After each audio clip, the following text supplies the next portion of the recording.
मैं शहीद परिवार का हूं। मेरे पिता शहीद हुए और मेरी दादी शहीद हुई। यहां पे कोई है जिसके फैमिली में कोई शहीद हुआ? कोई है यहां पे?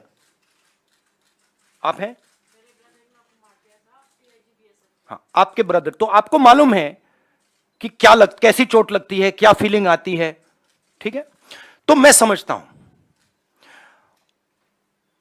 और मैं जानता हूं जब एक युवा अपनी जान देने के लिए खड़ा होता है और जब वो शहीद होता है तो उसके परिवार को क्या होता है, मैं जानता हूं, समझता हूं। और बीजेपी के टॉप लीडरशिप में कोई नहीं है जो समझता है। ये मतलब अच्छी बात खराब बात नहीं है, बट रियलिटी है कि उनके परिवार में कोई उनके पिता या उनकी दादी शहीद नहीं हुए। तो मैं बहुत क्लियरली समझता हूं और मैं ये भी चाहता हूं, मेरी जनरल अप्रोच ये है कि मैं चाहता हूं हमारा एक भी सिपाही किसी भी फोर्स का ना शहीद हो। यह मेरी स्टार्टिंग पोजीशन है कि मतलब मैं ये नहीं चाहता हूं कि हम इस चीज को कैजुअली लें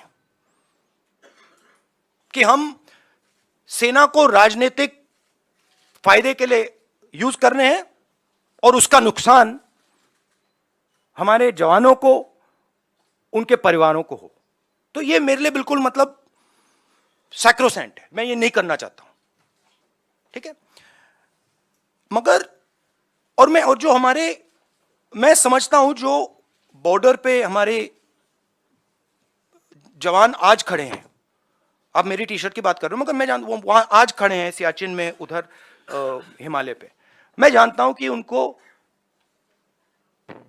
क्या डिफिकल्टीज सामना करनी पड़ती है और मैं उनसे प्यार करता हूं, हर सोल्जर से। और मैं चाहता हूं कि उनको कुछ ना लगे, चोट ना लगे। जब नेशनल लेवल की लीडरशिप स्ट्रेटेजिकली काम नहीं करती है, इंटरनेशनल रिलेशंस में, जियोपॉलिटिक्स में एकदम रिस्पॉन्स आता है।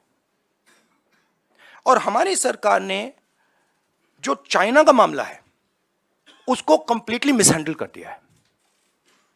ठीक है, और मैं आपको मेरी थिंकिंग है, देखिए हमारी फॉरेन पॉलिसी का क्या लक्ष्य था और कांग्रेस पार्टी ने सक्सेसफुली क्या किया था कि चाइना को और पाकिस्तान को एक कभी नहीं होने देना है। यह सेंट्रल हमारा कॉन्सेप्ट था। ठीक है, और यह काम हमने बहुत सक्सेसफुली किया, यूपीए 2 तक। आज पाकिस्तान और चाइना एक हो गए और यह कोई मामूली बात नहीं है, यह बहुत गहरी बात है, यह डेंजरस बात है। ठीक है, और ये क्यों हुए हैं?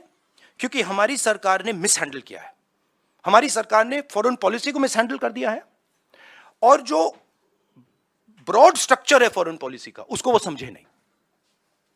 ठीक है, अब मैं कह रहा हूं कि ये दो एक हो गए हैं, अब रिस्क है और कहीं ना कहीं ये कुछ ना कुछ करेंगे। और पहला कदम इन्होंने डोकलाम में लिया और दूसरा कदम इन्होंने लद्दाख में लिया। मेरे लिए, मेरी व्यू पॉइंट से ये प्रिपरेशन है। अगर नहीं है तो बहुत अच्छा, मगर मुझे लग रहा है कि ये प्रिपरेशन कर रहे हैं। और मैं सरकार को कह रहा हूं कि it is not if, it is when. Meaning अब आपको पूरी प्रिपरेशन करनी है और उस प्रिपरेशन में 2-3 चीजों की जरूरत है। सबसे पहले आपको सेना, वायुसेना, नेवी, जो भी हमारे स्ट्रक्चर्स हैं उनकी बात सुननी है।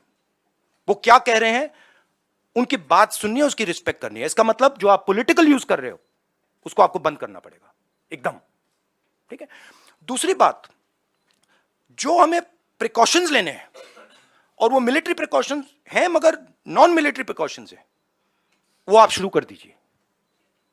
तीसरी बात, जो बॉर्डर पे हो रहा है उसको आप छुपाइए मत, क्योंकि चाइना को मैसेज जा रहा है। देखिए, चाइना 2000 स्क्वायर किलोमीटर हमारी जमीन ले गया है। चाइना को मैसेज, प्रधानमंत्री जी ने कहा कि कोई अंदर नहीं आया, तो हमें क्लियरली ये कहना है भैया आप अंदर आए हो, पब्लिकली कहना आप अंदर आओ, निकलो यहां से। तो ये सरकार इस पे कंफ्यूजन में है और मैं चाहता हूं कि ये कंफ्यूजन हटे। अब मेरे बारे में क्या करते हैं,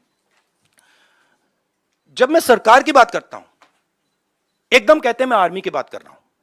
नहीं, मैं आर्मी की बात नहीं कर रहा हूं, मैं सरकार की बात कर रहा हूं। सरकार में और आर्मी में फर्क है। सरकार ने गलत निर्णय लिए हैं तो सरकार को आर्मी के पीछे, नेवी के पीछे, एयरफोर्स के पीछे नहीं छुपना चाहिए, ये कायरता है। और सरकार को ओनअप करना चाहिए कि हमने ये किया, ये गलती हुई, अब इसको हम ठीक कर रहे हैं और हम उनको मदद करेंगे। पूरा ऑपोजिशन, सिर्फ मैं नहीं, पूरा ऑपोजिशन सरकार को मदद करेगा। मगर बताइए तो क्या हुआ, जो देश में हिंसा है, नफरत है, केओस है, इसका असर, इसका इफेक्ट दूसरे देश देखते हैं और उसका फायदा उठाते हैं। हमारी जो कंफ्यूज्ड फॉरेन पॉलिसी है, जो एक प्रकार से event based non strategic foreign policy है, उससे हिंदुस्तान को जबरदस्त नुकसान हो रहा है और बहुत भारी चोट लगेगी। और मैं इसको दोहराता जाता हूं मगर कोई सुनता नहीं है। जैसे मैं कोविड के समय दोहरा रहा था कि भाई प्रॉब्लम आ रही है, कोई सुनता नहीं है।